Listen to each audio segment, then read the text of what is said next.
কালকে বাংলাদেশের পররাষ্ট্র উপদেষ্টাকে সাংবাদিকরা প্রশ্ন করেছিলেন, বিভিন্ন জায়গায় সমালোচনা হচ্ছে এবং বলা হচ্ছে আপনি নাকি ব্যর্থ। এ বিষয়ে আপনি কি বলবেন?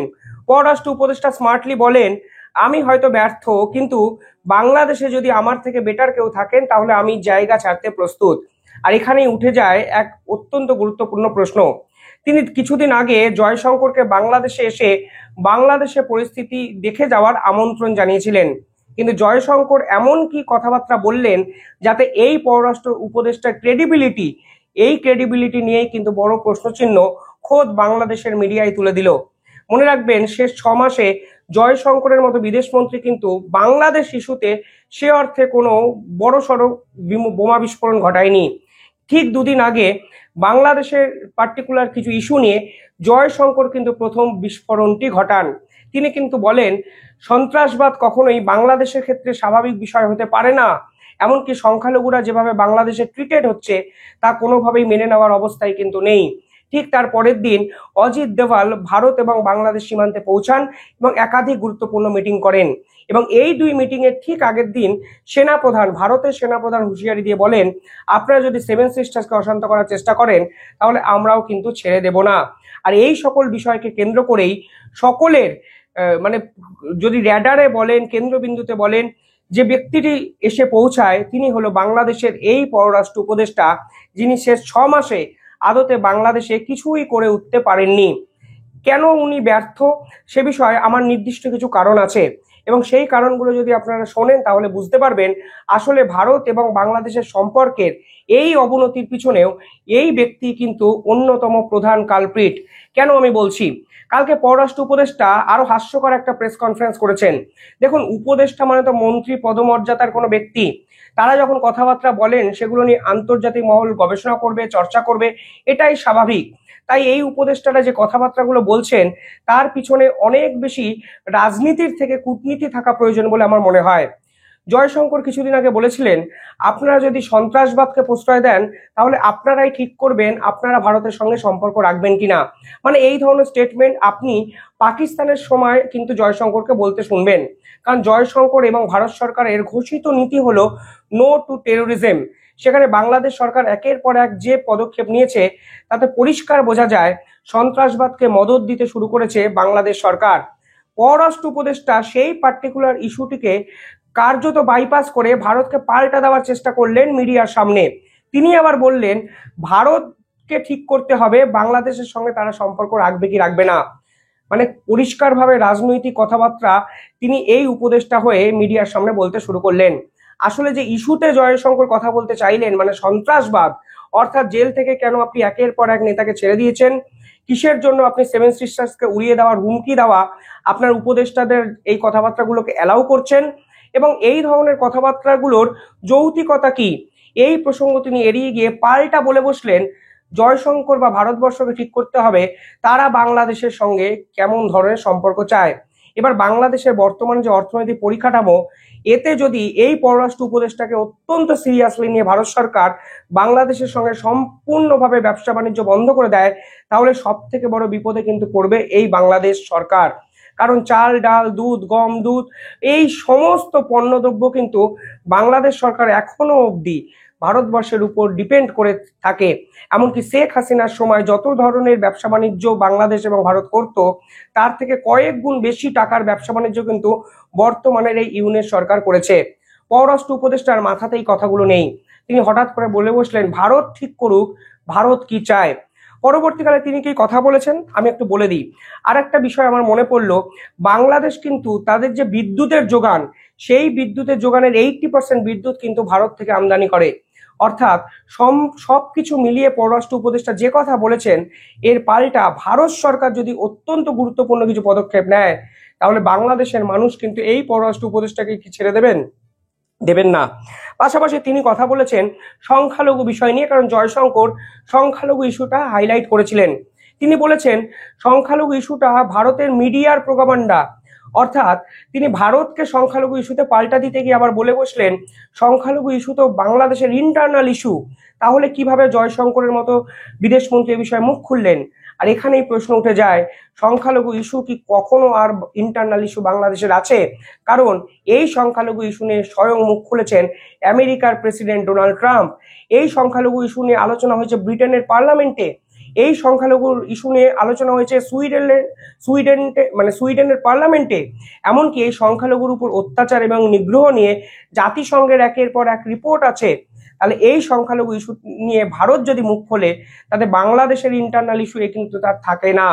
অর্থাৎ পররাষ্ট্র উপদেষ্টা জেনে শুনে মানুষকে মিথ্যা বলছেন, ভারত বিরোধী প্রচারকে কাজে লাগিয়ে তিনি সেই পুরনো পন্থা এখন ভারত নিজের পথটাকে বাঁচানোর চেষ্টা করছেন।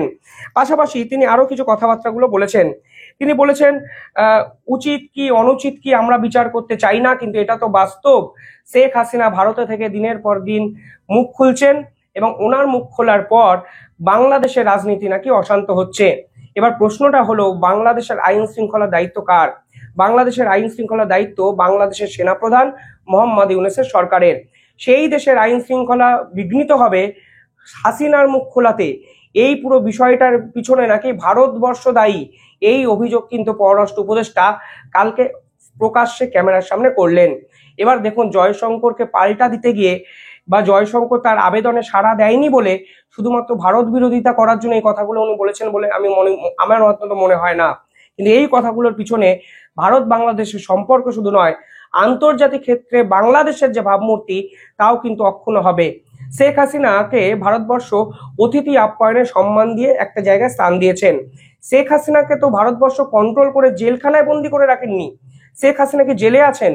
শেখ হাসিনা যদি জেলে থাকতেন তাহলে সে কি বলবে, তার কোন কথা বাজারে আসবে, তার উপরে ভারত সরকার নিয়ন্ত্রণ করতে পারতেন। কিন্তু শেখ হাসিনা কি বলবেন তা ভারত সরকার কিভাবে কন্ট্রোল করবে? এবং এই পার্টিকুলার শেখ হাসিনা ইস্যুতে এই পররাষ্ট্র উপদেষ্টা কি বলেছিলেন মনে আছে আপনাদের?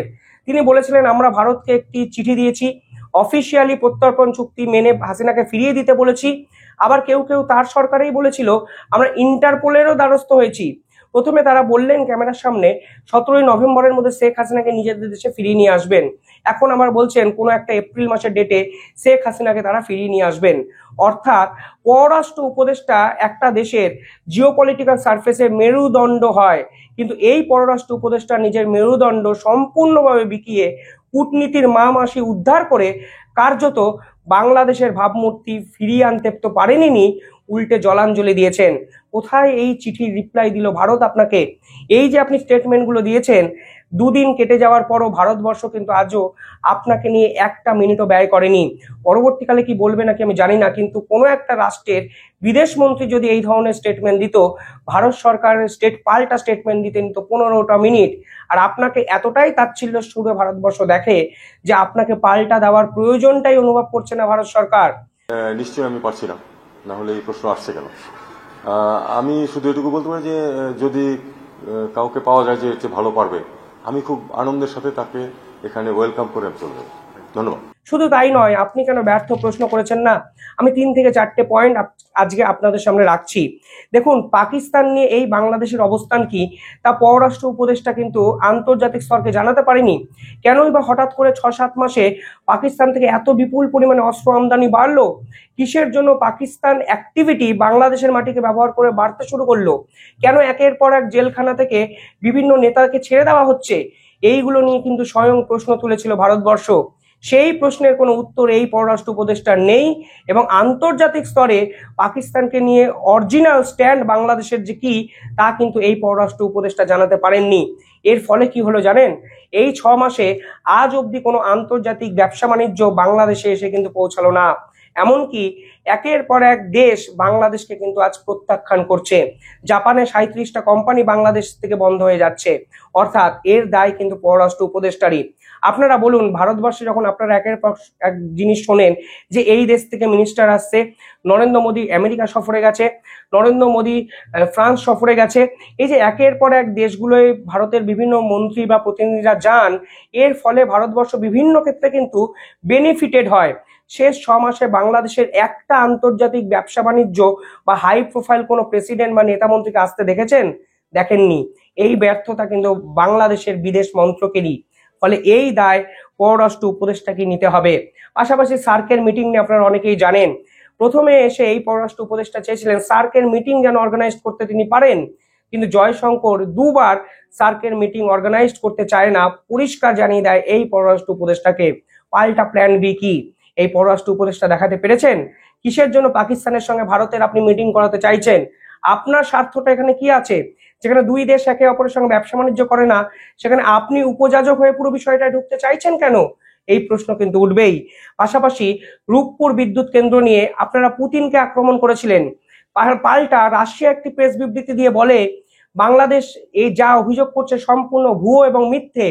পররাষ্ট্র উপদেষ্টা আজ অব্দি পুতিনের সঙ্গে কি সম্পর্ক ভালো করতে পেরেছেন? রাশিয়ার কোনো প্রতিনিধি আদতেই বাংলাদেশকে কি সে অর্থে আর পাত্তা দিচ্ছে না। ডোনাল্ড ট্রাম্প সংখ্যালঘু ইস্যুতে একের পর এক স্টেটমেন্ট দিয়ে যান। ডোনাল্ড ট্রাম্পের বিরুদ্ধে আপনার উপদেষ্টা সমন্বয়ক কিংবা আপনি আজ অব্দি 5টা মিনিট বলারও সাহস দেখাতে পারেননি। যত লম্ফঝম্প সব ভারতের বিরুদ্ধে, শুধুমাত্র ভারত উদার বলে আপনাদের প্রতি এখনো 120 কোটির বেশি টাকা কিন্তু বরাদ্দ করে দিয়েছে বাজেটে, শুধুমাত্র বাংলাদেশের মানুষের কথা ভেবে, শেখ হাসিনার সঙ্গে বাংলাদেশের সম্পর্কের কথা ভেবে।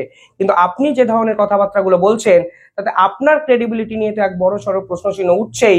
পাল্টা শেষ 8 মাস পরে যদি আপনার মার্কশিট তৈরি করা হয়, বিশ্বাস করুন 100তে ফেল তো করবেন। আমার ডাউট আছে যে আপনি 0-র বেশি পাবেন কিনা। পাশাপাশি আন্তর্জাতিক সারফেসে বাংলাদেশের অবস্থানটা ঠিক কি সেটা এই পররাষ্ট্র উপদেষ্টা আজও মানুষকে জানাতে পারলেন না। ইউএস এইড নিয়ে ডোনাল্ড ট্রাম্প এত বিস্ফোরক অভিযোগ করলেন, পররাষ্ট্র উপদেষ্টা চুপ। সুইজারল্যান্ড আপনাদের প্রতি অর্থ বরাদ্দ কমিয়ে দিল, বন্ধ করে দিল, পররাষ্ট্র উপদেষ্টা চুপ।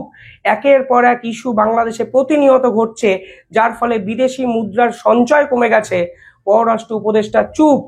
এবং শুধুমাত্র সংখ্যালঘু ইস্যুতে ভারতকে বেধা কিংবা ভারতের বিপক্ষে 2-4টে কথা বলে মিডিয়ায় বাজার গরম করা, এই দিন যে শেষ হয়ে গেছে তা কিন্তু জয়শঙ্করই আপনাকে সর্বসম্মুখে এক্সপোজ করে বুঝিয়ে দিয়েছে। ফলে আপনি ব্যর্থ কিনা আর প্রশ্ন তুলবেন না। আপনি ফেল করেছেন, মার্কশিটে বড় একটা 0 পেয়েছেন এবং ব্যর্থ নয়, আদতে আপনি বাংলাদেশকে অন্ধকারে ডুবিয়ে দিয়ে কেটে পড়ার ফন্দি হাঁটছেন। এই পররাষ্ট্র উপদেষ্টা একটা দেশের যদি দায়িত্ব নেন, পররাষ্ট্র নীতি যার নেই, তিনি উপদেষ্টা হয়ে গেলে আমার মনে হয় এই পররাষ্ট্র উপদেষ্টা আসলে একটা দেশের স্টেপগোট মানে বোঝেন, আত্মঘাতী কোনো একটা ব্যক্তি যাকে সমস্ত কিছুতে দোষারোপ করা যায়, এই ব্যক্তির মেরুদণ্ডটাই বিকিয়ে গেছে। ফলে দোষারোপ তো ছেড়ে দিন, এই ব্যক্তিটি আদতে বাংলাদেশকে যে কোথায় নিয়ে গেলেন সে 6 থেকে 8 মাসে, তা হয়তো বাংলাদেশের মানুষ বুঝতে পারবেন আরো 3-4 মাস পর।